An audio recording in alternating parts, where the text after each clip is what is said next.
Hello दोस्तों, step towards stock market YouTube channel पे आप सभी का स्वागत है।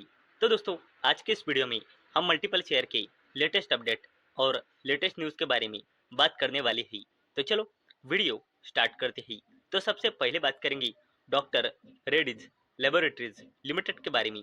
तो इस कंपनी ने 8 रुपये पर इक्विटी शेयर का फाइनल डिविडेंड अनाउंस किया है और इस कंपनी ने अपने फाइनेंशियल ईयर 2026 के क्वार्टर 4 का रिजल्ट भी डिस्क्लोज किया है।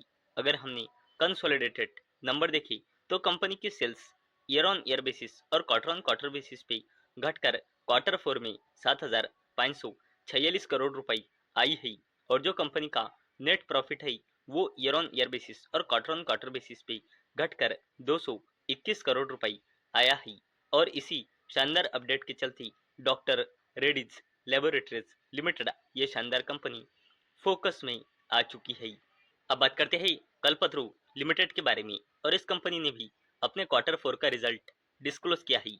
अगर हमने कंसोलिडेटेड नंबर देखे तो कंपनी के sales year on year basis और क्वार्टर ऑन क्वार्टर बेसिस पे बढ़कर 1694 करोड़ रुपए आई है और जो इस कंपनी का नेट प्रॉफिट है वो भी ईयर ऑन ईयर बेसिस और क्वार्टर ऑन क्वार्टर बेसिस पे बढ़कर 194 करोड़ रुपए आया है। और इसी शानदार अपडेट के चलते कल्पतरू लिमिटेड ये कंपनी फोकस में आ चुकी है।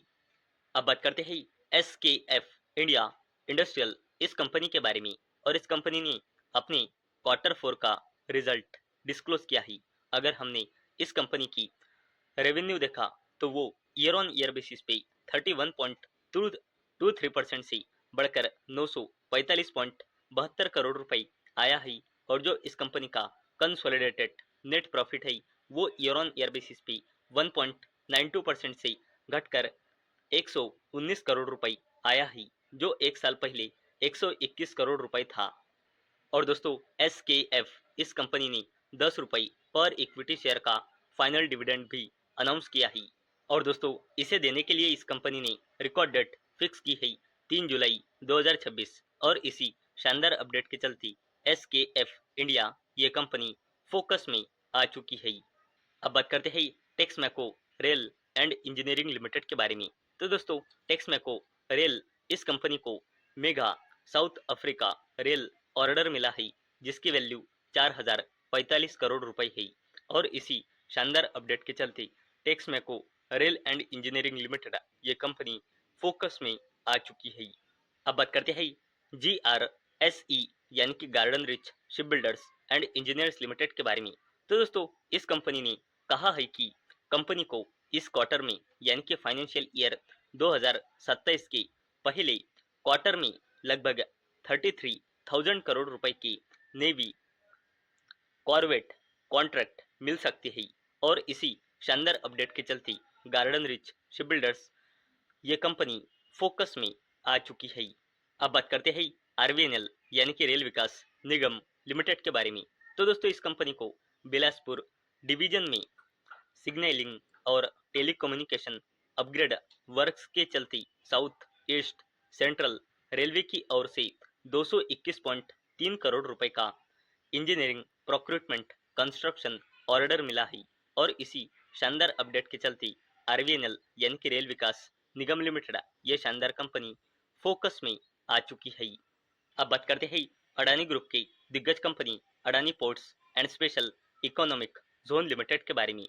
तो दोस्तों, Adani ports and special economic zone limited ये शानदार कंपनी यूरोप में अपना बिजनेस बढ़ाने के चलते यानी कि एक्सपेंशन के चलते 1.36 बिलियन US डॉलर यानी कि 13,500 करोड़ रुपए से भी ज़्यादा का बड़ा इन्वेस्टमेंट करने वाली है।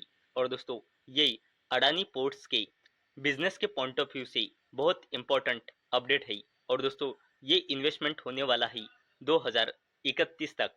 और दोस्तों इस अपडेट पर से हमें साफ साफ पता चलता है कि अडानी पोर्ट्स ये कंपनी ग्लोबल लेवल पर अपना बिजनेस बढ़ाने के लिए लगातार एफर्ट लगातार प्रयास कर रही है और इसी शानदार अपडेट के चलते अडानी ग्रुप की Adani ports and special economic zone limited ये शानदार कंपनी फोकस में आ चुकी है।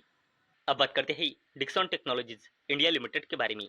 तो दोस्तों, डिक्सन टेक्नोलॉजीज इंडिया लिमिटेड के सीईओ ने कहा है कि जल्द ही डिक्सन टेक्नोलॉजीज इंडिया लिमिटेड और वीवो के ज्वाइंट वेंचर को जल्द ही अप्रूवल यानी कि मंजूरी मिल सकती है, जिसके वजह से कंपनी के बिजनेस में शानदार ग्रोथ हमें देखने को मिल सकती है।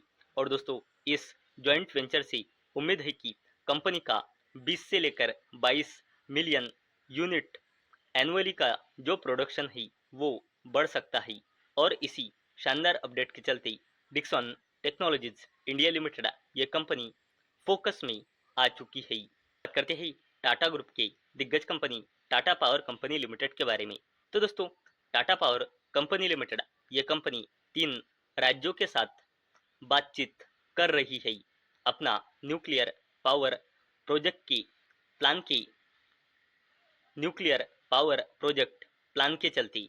और दोस्तों, यहाँ पे हमें एक बात और समझ में आती है कि Tata power company limited clean energy में यानी कि रेन्यूएबल एनर्जी के साथ साथ कंपनी अब न्यूक्लियर पावर प्रोजेक्ट में भी अपना बिजनेस बढ़ाने के तरफ अग्रसर हो रही है। और दोस्तों, और दोस्तों, ये जो आपको बिजनेस दिख रहा है न्यूक्लियर पावर प्रोजेक्ट का, ये बिजनेस क्लीन एनर्जी बिजनेस में आता है, जिसे खुद हमारी इंडियन गवर्नमेंट भी सपोर्ट कर रही है। और दोस्तों, इसी शानदार अपडेट के चलते टाटा ग्रुप की टाटा पावर कंपनी लिमिटेड ये कंपनी फोकस में आ चुकी है। तो दोस्तों, मुझे उम्मीद है आपको ये वीडियो पसंद आई होंगी। तो दोस्तों, अगर आपको ये वीडियो पसंद आई होंगी तो इस वीडियो को लाइक करें और चैनल को सब्सक्राइब करें। और दोस्तों, मैंने ये वीडियो सिर्फ और सिर्फ एजुकेशन और इंफॉर्मेशन पर्पस के लिए बनाई है। मेरी ओर से कोई भी रिकमेंडेशन नहीं है कि आप इन स्टॉक्स को बाय करें, सेल करें या फिर होल्ड करें। तो चलो, मिलते हैं अगले वीडियो में। तब तक के लिए टाटा, बाय बाय।